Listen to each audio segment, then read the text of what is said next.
मैं अपनी जिंदगी में यह जिंदगी का पौन हिस्सा सोशलिस्ट नजरियात के साथ रहा। अपनी जिंदगी का 75% जिंदगी की जो उम्र थी वो निहाल साहब के साथ गुजारी। आज मैं इस मंच पर पहली बार राष्ट्रवादी कांग्रेस के मंच से तकरीर कर रहा हूं, खिताब कर रहा हूं। उसकी वजह यह है, राष्ट्रवादी कांग्रेस पार्टी में शामिल होने की भी वजह निहाल अहमदी है। मैं आपको बताता चलूं कि इस पार्टी को चॉइस करने में मेरा सबसे बड़ा रूल ये रहा कि मैं अपने रहनुमा की बात को सामने रखकर आज यहां मौजूद हूं। आप लोगों में से बहुत सारे लोगों को याद होगा कि महाराष्ट्र में ओलोद अगाड़ी की जब सरकार बनी तो उस वक्त हिंदुस्तान में सबसे कम उम्र वजीर आला जो बनाए गए वो जनाब शरद पवार साहब थे। और शरद पवार साहब को चीफ मिनिस्टर बनाने में सबसे अहम रोल निहाल अहमद का था।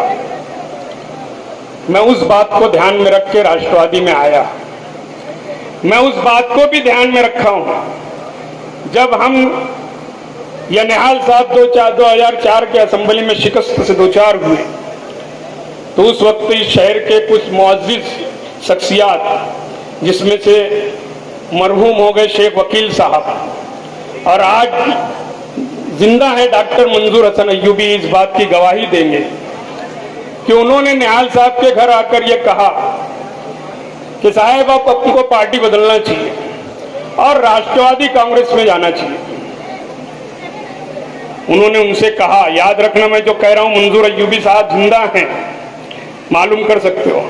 निहाल साहब ने कहा अगर जाना है तो राष्ट्रवादी में जाओ। ये नजरिया था निहाल साहब का राष्ट्रवादी में। सारी जिंदगी सोशलिस्ट जहन रखने वाले शख्स ने भी राष्ट्रवादी को चॉइस किया। यहां तक के उनके अपने बेटे जो इंतकाल हो गया बुलंद अम्मल लेरी, उसको भी उन्होंने कोशिश की राष्ट्रवादी में भेजने की। वो ये चाहता था कि एमआईएम में चला जाए, मगर निहाल साहब ने कहा कि एमआईएम में किसी सूरत में नहीं जाना है। मैं किसी भी फिरका परस्त पार्टी में तुझको जाने नहीं दूंगा, क्योंकि वो मुस्लिम फिरका परस्त पार्टी मानते हैं एमआईएम को, और है भी। ये सब चीज समझने के बाद और आसिफ शेख साहब जब राष्ट्रवादी में प्रवेश किए तो उनकी काबिलियत, क्योंकि मैं उनके साथ मंत्रालय गया हूं, उनको समझा हूं और उनके साथ यूपी उत्तर प्रदेश भी गया हूं, उनकी काबिलियत, उनके काम करने के तरीके को समझा।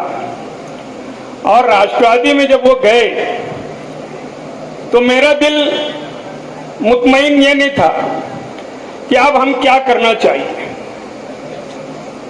क्योंकि रशीद साहब जो हैं वो कांग्रेस पार्टी में और शेख आसिफ साहब राष्ट्रवादी कांग्रेस पार्टी में। तो मैं परेशान था, क्योंकि मैं 7.25 साल से शेख आसिफ साहब और शेख रशीद साहब के साथ हूं। मैं इनकी पार्टी में शामिल नहीं हुआ था कांग्रेस पार्टी में। मैं कांग्रेस पार्टी की स्टेज से तकरीर करता था कि मैं कांग्रेसी नहीं हूं, लेकिन आज मुझे फक्र है, मुझे गर्व है कि मैं राष्ट्रवादी कांग्रेस पार्टी का एक अदना सा मेंबर बना हूं। मुझे इस बात का फक्र है। सारी जिंदगी सोशलिस्ट ध्यान रखने के बाद मैं आज लफ्ज कांग्रेस पर आया हूं। मैं शेख आसिफ साहब की काबिलियत को ये समझता हूं, उनके काम करने के तरीकों को समझता हूं। हमारे एजाज उमर साहब ने कई बातें उनकी बताई हैं काम करने की। उन्होंने कुछ बातें रहेगी बोलने की, शायद मेरे हिस्से में थी वो बातें। आप लोग ये मानना, यकीन मानना कि 5 साल की एमएलएशिप जो आसिफ साहब के पास थी वो अपोजिशन में थे और इस रियासत में फिरका परस्त पार्टी की हुकूमत थी, बीजेपी की। बीजेपी की हुकूमत में उन्होंने जो काम किया इस शहर में, रोलिंग पार्टी वाला भी नहीं कर रहा।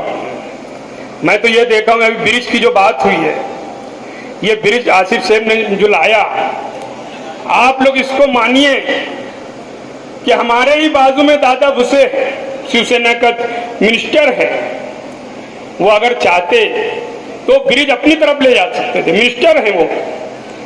लेकिन हमारे साहेब शेख आसिफ साहब की हिकमत अमली थी कि ऐसे माहौल और ऐसे वक्त में भी और ऐसे शहर में उन्होंने बीजेपी से वो काम हमारे एरिया में कराया, वो जारी रहेगा।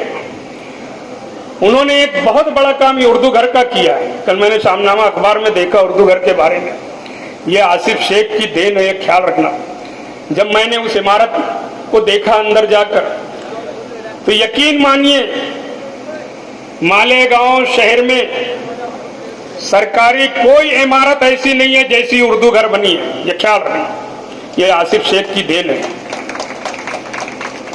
उन्होंने इस शहर में और एक बड़ा काम किया, हिल स्टेशन का।